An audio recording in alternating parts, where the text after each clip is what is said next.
ज़रूरतमंद की मदद तो सभी करते हैं, लेकिन ज़रूरतमंद की मदद तो सभी करते हैं और सभी ने की भी होगी। किसी ज़रूरतमंद की मदद करना अच्छी बात है, लेकिन इस कहानी में जिस तरह से मदद की है वो तरीका बहुत ही अच्छा है और दिल को छू ले ऐसा है।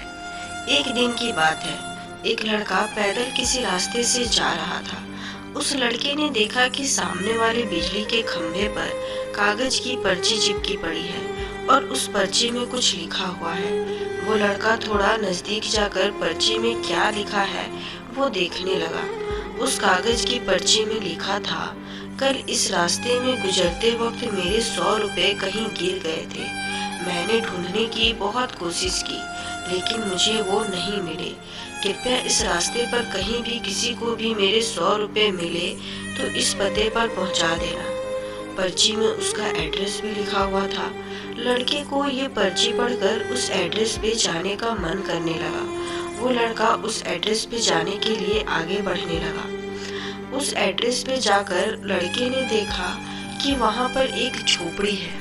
लड़के ने बाहर से आवाज लगाई तो उस झोपड़ी में से एक वृद्ध औरत लाठी के सहारे बाहर आने लगी। लड़के को पता चल गया कि वृद्ध औरत सिर्फ अकेली ही इस झोपड़ी में रहती है। वो लड़के ने उस वृद्ध औरत से कहा कि माँ जी, आपके 100 रुपए जो गिर गए थे वो मुझे मिले हैं, ये रहे आपके 100 रुपए। उस लड़के की बात सुनकर वो वृद्ध औरत रोने लगती है और कहती है कि बेटा, अब तक करीब 15-20 लोग मुझे 100 रुपए देकर जा चुके हैं। बेटा, मुझे ठीक से दिखाई भी नहीं देता है और मुझे पढ़ना लिखना भी नहीं आता है।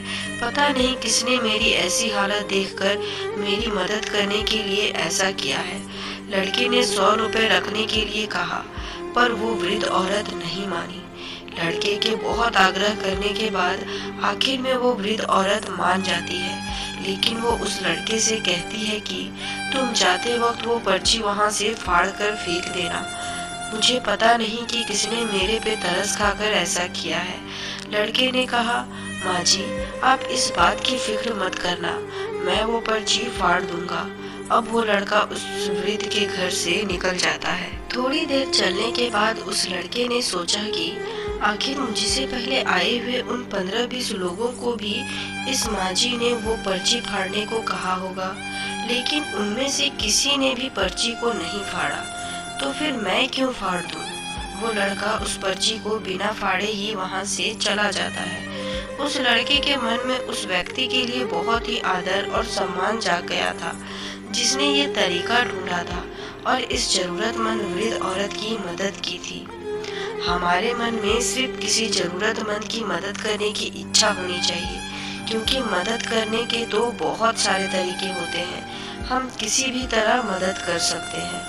तो दोस्तों, उम्मीद करती हूँ ये छोटी सी कहानी आपको पसंद आई होगी। इस कहानी पर आपकी क्या राय है कमेंट में जरूर बताएं और लाइक शेयर सब्सक्राइब तो जरूर से जरूर कर दे। कहानी सुनने के लिए, देखने के लिए बहुत बहुत धन्यवाद।